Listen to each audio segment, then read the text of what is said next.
All right, actually, I decided to start back with this map before I go into the Belgian Congo.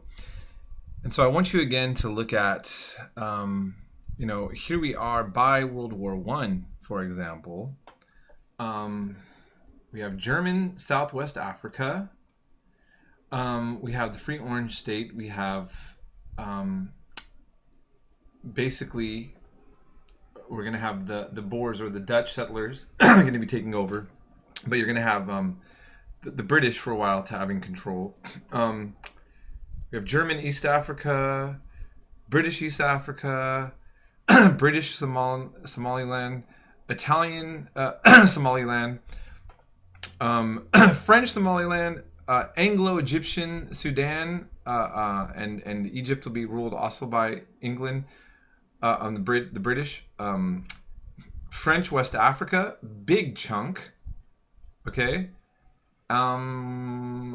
Yeah, right? So, I mean, think about this domination of Africa and how these lines are going to be carved up arbitrarily. The same thing's going to happen in the Middle East. There's never anything natural about borders, by the way. Almost never.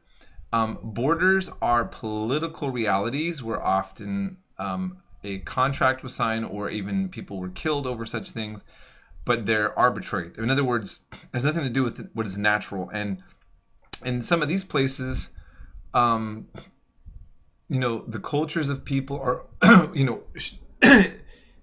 the borders are cut for the interests of the imperial powers, not the people living there. I think that's the point that I really wanted to make. Okay, so we started here with King Leopold II of Belgium. I am going to have you watch an hour and a half, roughly, documentary from the BBC. And I want you to watch it to the entire end. It is very powerful, and I think you'll be shocked. Because, I mean, now, when you talk about modern atrocities, you say, oh, Saddam Hussein was like Hitler. Hitler, Stalin. Stalin, Hitler, Stalin.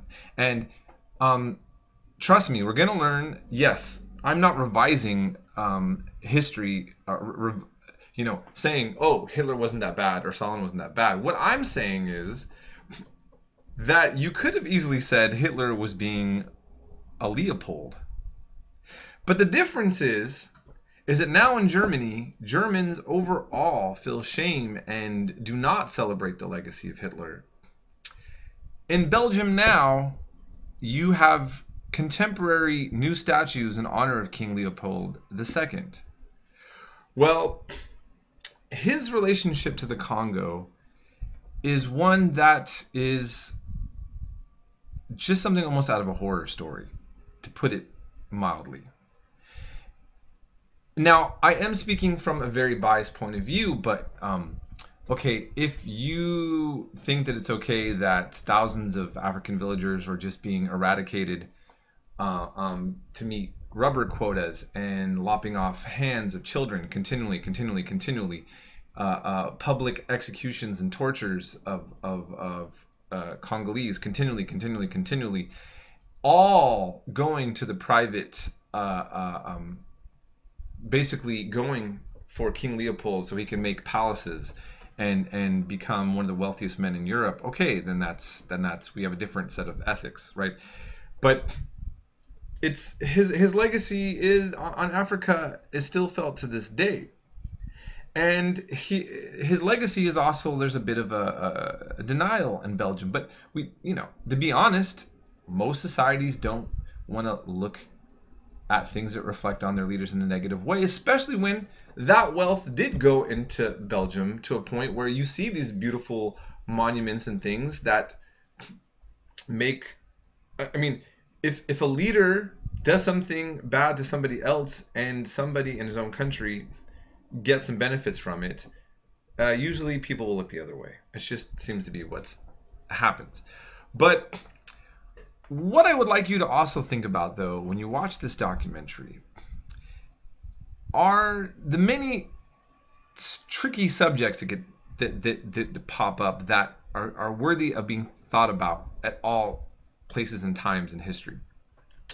One, this coincides with the rubber industry. Tires for bikes, tires for cars. Rubber, there's nothing wrong with rubber, right? Rubber's a great thing. And now we think of it being eco-friendly.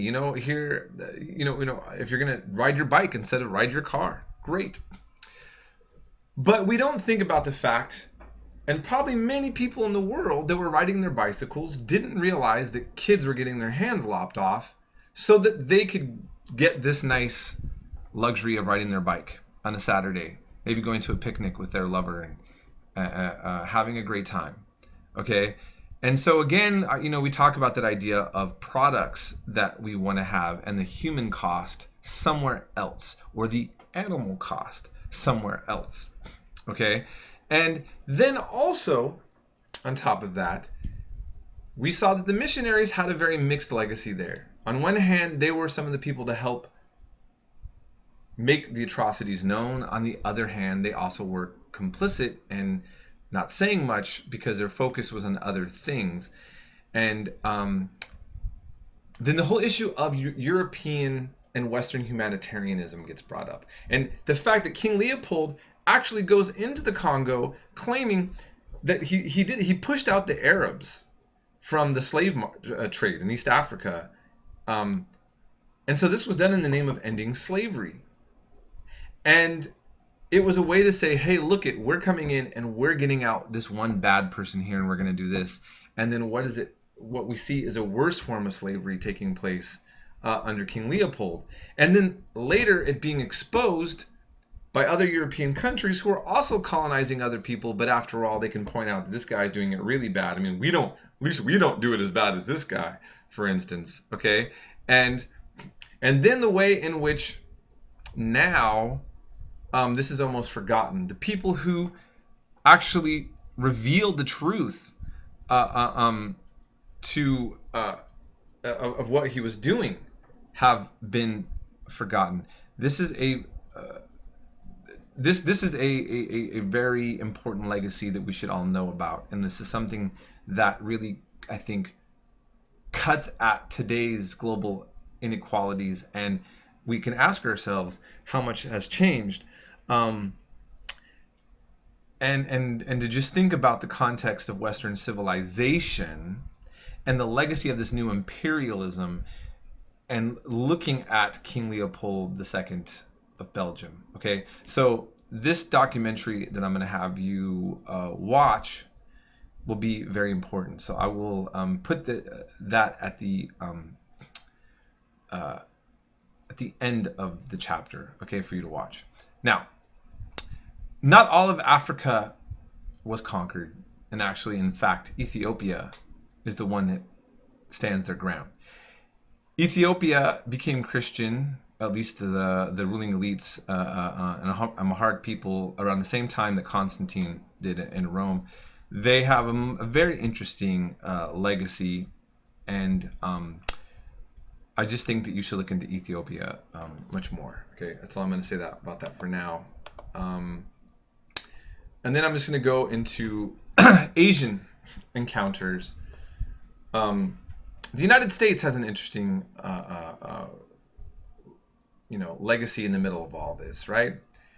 Because instead of going out into most of the world, although the U.S. does that as well, I think most of us know the U.S. history of this, and since you will have an opportunity to take a U.S. history class on this, I will not say much about it. But I think it's kind of interesting, even at the end of the Civil War, in which 500,000 of us kill each other over the issue of slavery. And by the way, the Civil War was about slavery. Just read the cornerstone speech given by Alexander Stephens, the Vice President of the Confederacy, and see what he actually said the reason of the Civil War was. And this whole myth that it was just about states' rights is over, okay? And at the same time, again, the North was equally racist. So it's not like I'm just picking on the South, but to say that the whole issue of slavery was there, but at the same time, we're seeing that the end of the slavery, Jim Crow laws actually still placed blacks in America in lower positions. Australia was doing their own thing. They were defeating indigenous population, massacres of Aborigines, and restricting Chinese immigration. So take a look. And so what you see is that the United States, Australia, the Western legacy in its conquest of other lands speaks for itself. You can't deny it. And this is where professors get accused of like kind of making everybody self-haters as opposed to celebrators, because in the past, right, the new imperialism, the whole point of this time period was to celebrate the triumph of civilization over these people. This was set up in a way for us to say we should be proud of ourselves, right? W is the word of an Englishman true. When given, it means what he says he will do. And in the white man's burden, right? Take up the white man's burden, send forth the best ye breed. Go bind your sons to exile to serve your captives' need. And we're doing this to help out. And now this just doesn't jive with our modern values. We've kind of become really conflicted about where we want to stand on this. You can't blame the historians. We're the messenger. You can't blame the messenger, okay, for telling you what's up, okay? And so this is just the reality. And again, you see Russia doing the same with Siberia, Central Asia, Japan's industrial and imperial expansion. And by the way, this is what's interesting.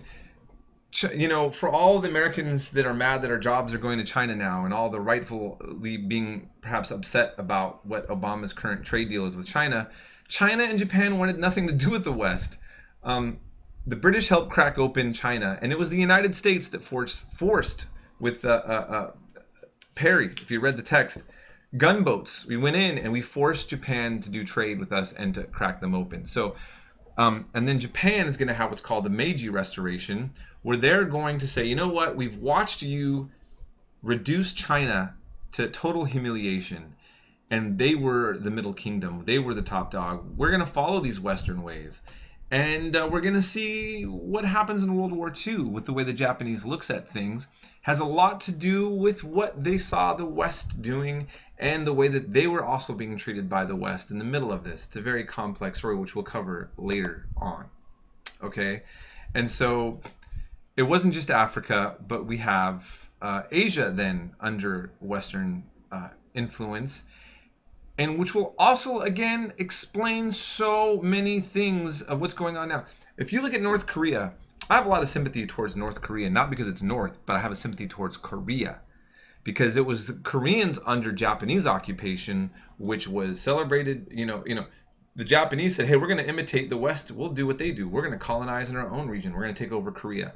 And then Russia ends up getting the North, and then we take the South. And, oh my gosh, we end into the Korean Civil War. There's a lot of little things, going on that if you understood it more, you would say, okay, now I get how the world works. This is why it's the way it is, okay? Just saying. And Russia, we see a lot of the former, when the Soviet Union fell apart, all these other nations that were dominated by Russia had a chance to become independent. But now that's been a way for Europe and America to take advantage of weakening Russia. So I would argue that places, again, like I've mentioned, Ukraine, are pawns in a game of superpowers. I mean, Kosovo was made into an independent country with the help of Bush. I would argue that was for the benefit of the West to simply weaken Russia.